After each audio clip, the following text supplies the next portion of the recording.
Le président Trump, lorsqu'il a laissé entrer les caméras et qu'il s'adressait aux journalistes, a fait quelques commentaires à la fois étranges et inquiétants. D'abord, dans ce premier extrait que nous allons vous montrer, il dit, vous savez, qu'en réalité, il ne sait même pas pourquoi on s'inquiète de ça, parce que tout est déjà parti en Iran. On voit grand. On a déjà vu grand. Écoutez, je veux dire, qu'est-ce que ça veut dire, voir grand? Ils avaient 159 navires. C'était toute leur marine. 159 navires. Toute leur marine repose au fond de la mer. Je dirais que ça, c'est voir grand. Ils avaient 200 avions. Ils ont tous disparu. Chacun d'entre eux. Il ne reste pas un seul avion. Ils avaient des armes antiaériennes, très bonnes, mais elles n'ont pas fonctionné. Et tout a disparu. Leurs radars ont tous disparu. Leurs dirigeants ont tous disparu. Tout a disparu. Mais ils vont continuer à se battre, n'est-ce pas?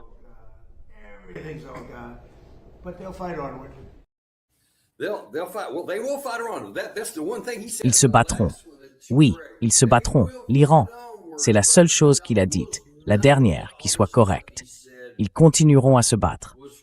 Mais presque rien d'autre de ce qu'il a dit n'était correct. Donc il dit que toute leur marine a disparu, entièrement. Or, vous vous en souvenez peut-être, je l'ai moi-même souligné il y a quelques jours, lorsque le commandement central, après l'une de ses dernières salves tirées contre l'Iran, a montré qu'il frappait un certain nombre de bateaux qui flottaient à la surface. Donc, manifestement, tout n'avait pas été détruit. En fait, même dans les images qu'ils ont montrées, on voyait tout un tas de bateaux encore là.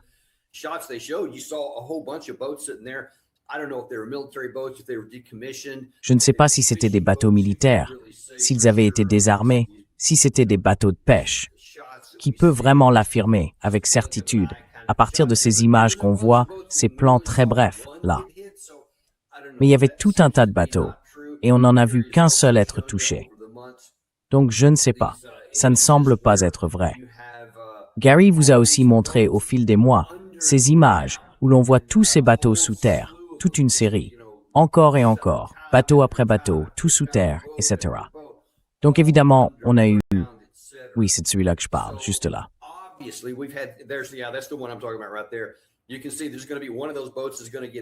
Vous voyez qu'il y aura l'un de ces bateaux qui sera touché, pas les autres. Et vous voyez, ils ont l'air d'être un peu entassés là. Certains sont les uns sur les autres, donc ça ressemble pas vraiment à du matériel en service actif. Mais peu importe, il y a quand même des bateaux là-bas, et nous savons qu'il y en a aussi sous terre.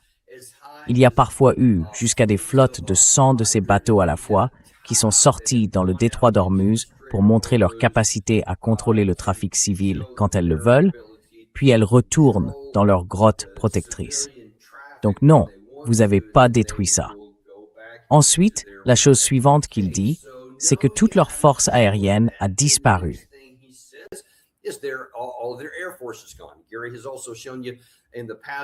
Gary vous a aussi montré par le passé qu'on a vu des avions de chasse sous terre, et ils ne les sortent pas très souvent. Mais quand ils l'ont fait, surtout au début de la guerre, ils ont effectivement infligé des dégâts importants à nos bases au Koweït, par exemple. Et c'est apparemment ce qui a conduit, enfin, selon le Koweït du moins, à ce qu'ils abattent accidentellement 3 avions de chasse américains, parce qu'ils pensaient que c'était les avions de chasse iraniens qui étaient entrés et avaient frappé les bases à ce moment-là. Ensuite, il dit bien sûr qu'il n'y a pas de défense aérienne. Gary, si vous pouvez le mettre en plein écran. Vous voyez, là c'est intitulé « Perte d'avions de combat ». S'ils n'ont aucune capacité à abattre nos avions, je ne sais pas très bien ce qu'ils regardent là. Il y a 42 avions. C'était en juin.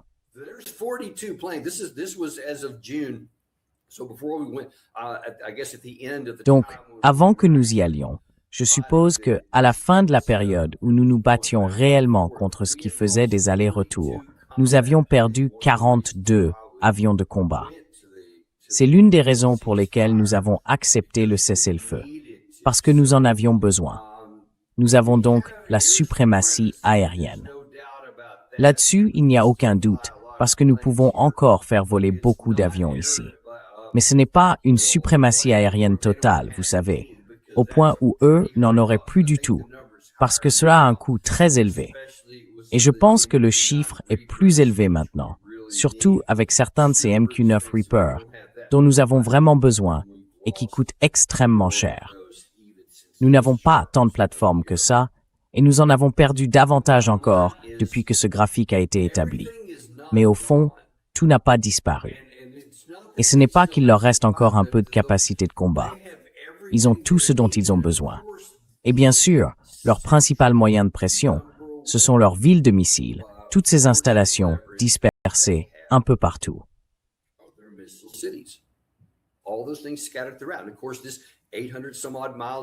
Et bien sûr, il y a ces quelques 1300 kilomètres de côte où ils pourraient déployer des missiles de croisière anti-navires, où ils peuvent installer de l'artillerie.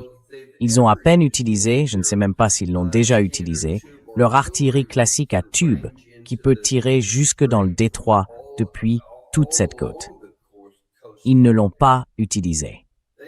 C'est un moyen qu'ils n'ont même pas encore employé. À ma connaissance, ils n'ont pas non plus utilisé leurs torpilles, alors qu'ils en ont. Ils ont des sous-marins. Ils ont aussi ce qu'ils appellent des missiles sous-marins, qui, semble-t-il, sont très manœuvrables et peuvent être lancés depuis des installations souterraines, sous certaines de ces falaises qui surplombent la côte iranienne. Tout cela n'a même pas encore été mis en jeu.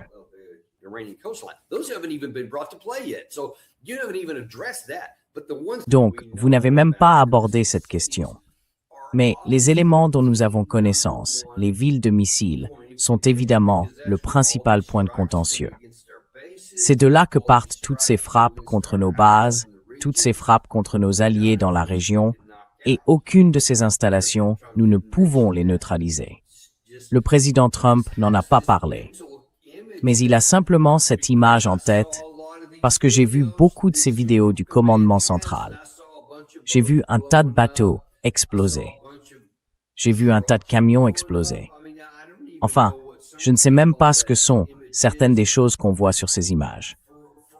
Nous savons donc qu'une partie de ces éléments sont en réalité des leurs, comme tout le monde en utilise habituellement en temps de guerre, et les Iraniens utilisent très clairement des leurs.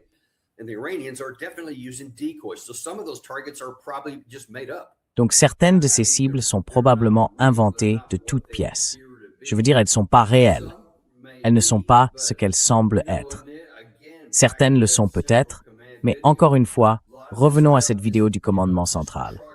Beaucoup de ces trucs, ce sont juste des camions, ou peu importe, des choses simplement laissées à découvert. Écoutez, c'est une procédure tout à fait courante. Je l'ai moi-même fait lors de mes déploiements au combat, pendant tout mon entraînement au combat. Si quelque chose est important, on le recouvre de camouflage. Ils ont du camouflage désertique, des filets, etc. On met tout ça par-dessus. Là, il n'y a même pas la moindre tentative. Ces bateaux sont juste là, entassés. Ils n'ont donc manifestement aucune valeur opérationnelle, mais on les frappe quand même, parce que, je sais pas, ça rend bien à l'image, non?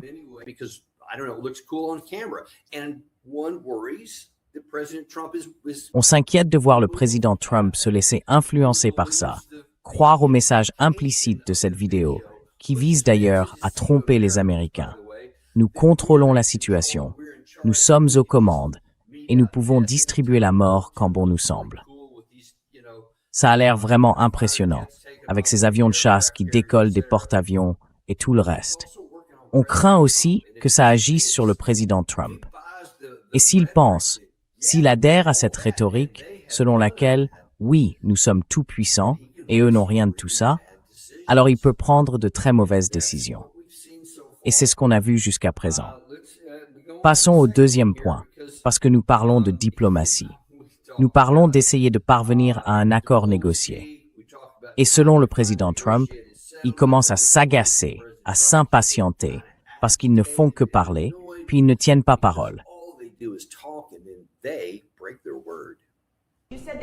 Vous avez dit qu'il leur restait certaines capacités. Les Américains doivent-ils s'attendre à ce que ces attaques de part et d'autre se poursuivent jusqu'à ce que l'Iran soit en mesure de riposter? Ils vont s'affaiblir. Peut-être qu'ils vont se renforcer un peu maintenant, mais ils vont s'affaiblir, puis ils vont s'éteindre peu à peu. Oui, bien sûr, je le pense. Je veux dire, ce serait idiot de dire non. Il faut toujours rester sur ses gardes. Où en sont les discussions? Qui au sein de l'administration y a participé? Eh bien, ils veulent toujours discuter, mais ils ne tiennent tellement souvent pas parole. Steve discute. Jared aussi. Nous avons de très bonnes personnes. JD est impliqué, très fortement impliqué. Nous avons des gens formidables qui discutent. Marco est impliqué. De très bonnes personnes. Nous avons les meilleures personnes.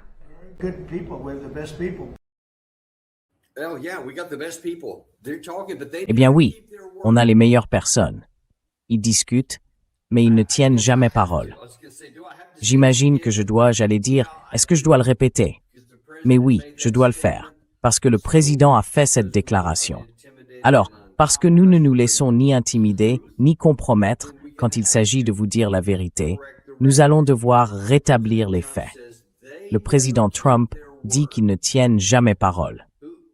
Qui n'a pas tenu parole en mai 2018, alors qu'un accord juridiquement contraignant entre les gouvernements des États-Unis et de la République islamique d'Iran, appelé le JCPOA, peut-être en avez-vous entendu parler, était en vigueur. Il était appliqué. Il était soutenu par de nombreux autres pays, surtout en Europe. Il avançait, il avait l'aval du Conseil de sécurité de l'ONU, et nous nous en sommes retirés. Le président Trump dit simplement « Ouais, je ne l'aime pas. Je veux quelque chose de mieux. Je me fiche de ce sur quoi nous nous étions mis d'accord. »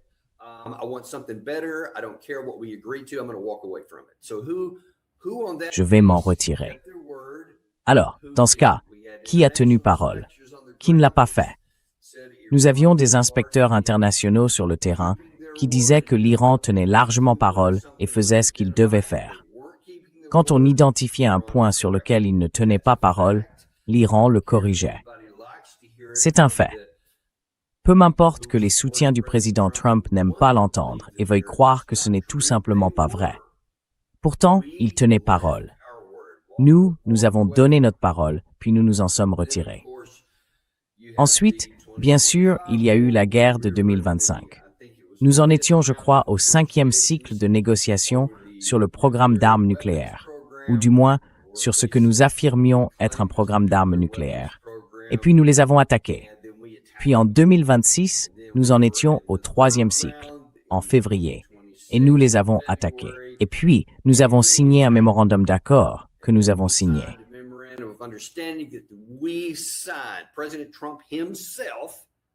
Le président Trump lui-même a signé et a déclaré que le paragraphe 5 donnait à l'Iran le contrôle administratif du détroit d'Ormuz exclusivement et uniquement pendant la période de 60 jours. Et puis, quelques jours plus tard, nous insérons un nouveau corridor méridional dont nous prenons le contrôle, alors qu'il ne figurait pas dans le protocole d'accord. Alors dites-moi, parmi ceux qui ont tenu parole et ceux qui ne l'ont pas fait, qui a le pire bilan? Admettons que les Iraniens aient dit certaines choses qu'ils n'ont pas respectées, ou qu'ils aient pris quelques libertés dans leur interprétation du protocole d'accord, par exemple. Admettons simplement qu'une partie de cela ait eu lieu. Mais, dans l'ensemble, pour l'essentiel, qui n'a presque jamais tenu parole et l'a profondément violé de manière meurtrière. Le pire des deux.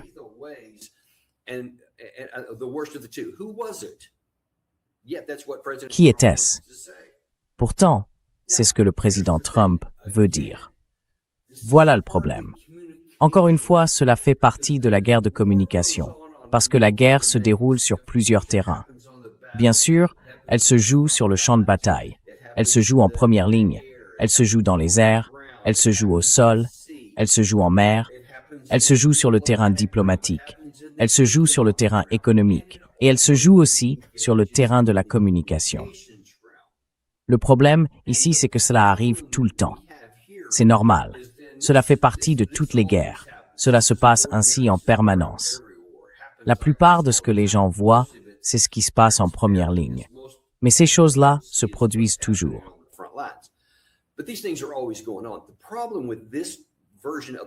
Le problème avec cette version du volet communication, c'est qu'elle est censée soit tromper le public américain, soit tromper le public iranien. Parce que c'est aussi l'un des objectifs. Vous voulez que l'autre camp croie à votre version des faits pour qu'il perde foi et confiance dans ses propres dirigeants politiques. C'est un théâtre de guerre. Le problème ici, c'est que je pense que nous finissons par croire à nos propres absurdités et à notre propre propagande, au point de penser que c'est vrai. Mais du côté iranien, ils n'ont aucune capacité. On ne peut jamais leur faire confiance. Mais comprenez bien, réfléchissez à la logique de ce que le président Trump a dit. Si vous ne pouvez pas faire confiance aux Iraniens, et si vous ne pouvez croire à rien de ce qu'ils disent parce qu'ils ne feront jamais ce qu'ils disent, alors logiquement, cela signifie qu'il ne peut y avoir aucune issue diplomatique. Un camp doit gagner. Forward.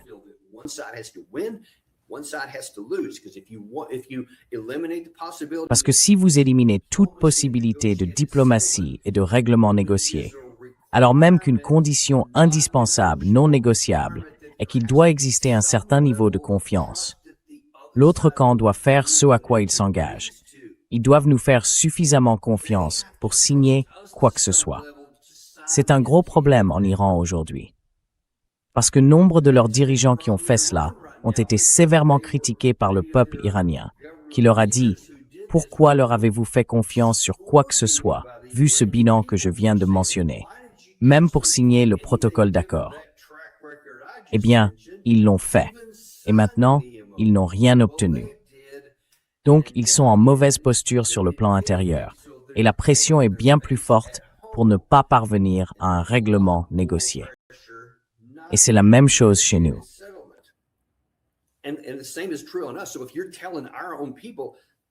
Donc, si vous dites à nos propres concitoyens, ne croyez rien de ce que disent les Iraniens, on ne peut rien croire. Ils sont maléfiques. Ce sont des nazis théocratiques ou je ne sais quoi, toutes sortes de choses. Alors, ça veut dire qu'on ne peut pas sortir de cette situation par la diplomatie et qu'il ne reste plus que l'option militaire. Mais l'option militaire, on ne peut pas la mener, les amis. On n'en a pas les moyens. On ne peut pas. On a déjà tout essayé.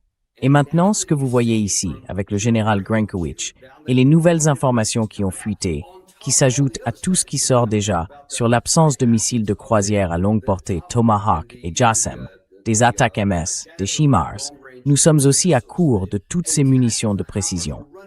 Et puis il y a tous les intercepteurs défensifs, les SM-3, les SM-6, les THAAD, les PAC-3.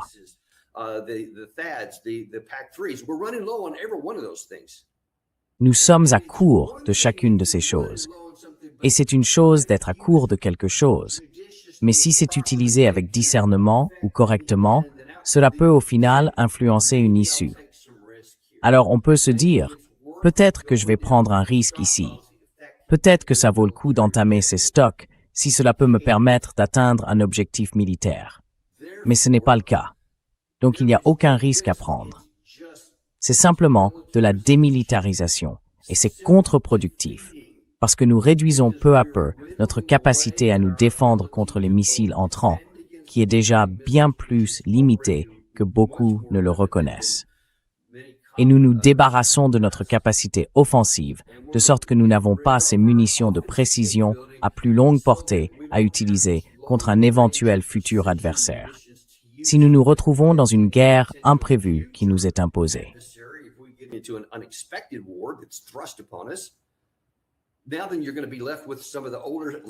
Alors, il ne vous restera plus que certains équipements plus anciens et moins performants, comme les JDOM, les SDB et plusieurs autres systèmes à plus courte portée, qui nécessitent un recours presque exclusif à la puissance aérienne. Et cela va user nos appareils. L'une des raisons pour lesquelles le général Grankowicz disait dans cet article qu'il devait envisager de donner la priorité à l'un ou à l'autre plutôt qu'aux deux, c'est que les moyens navals eux-mêmes s'usent. Il a notamment dit qu'il lui fallait un destroyer supplémentaire parce que la maintenance exigée par ces équipements, du fait de leur utilisation opérationnelle ininterrompue, épuise les équipages et use les navires.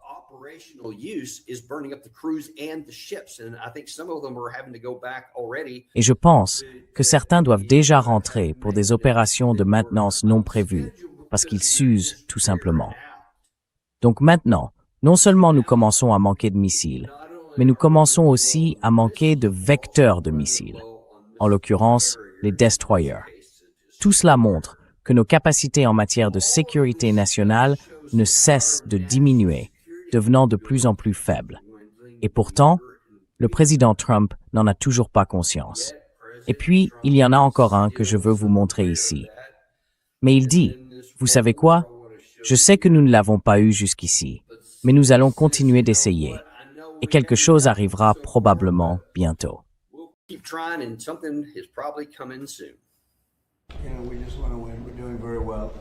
Oui, nous voulons simplement gagner.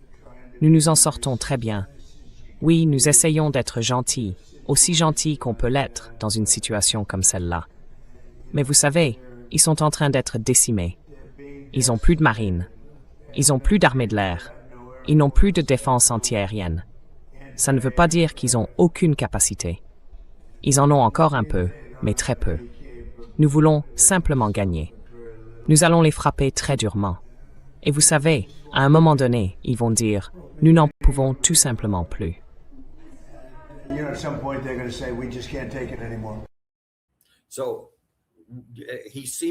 Donc il a semblé laisser entendre que les rumeurs et les informations faisant état d'attaques imminentes, Tethway, même dès cette semaine, étaient vraies. Oui, nous allons les frapper de nouveau. Presque à chaque fois qu'il dit ça, le président Trump dit toutes sortes de choses qui ne sont pas vraies. Ce sont tout simplement des mensonges. Mais ici, à Deep State Radio, en tout cas quand il dit que nous allons les frapper durement, il le fait réellement. Donc, nous allons surveiller ça. Bien sûr, si ça se produit, venez directement ici. Car quoi qu'il arrive, nous arrêterons ce que nous sommes en train de faire pour intervenir et vous donner les dernières nouvelles dès que ça arrivera, si ça arrive ce week-end.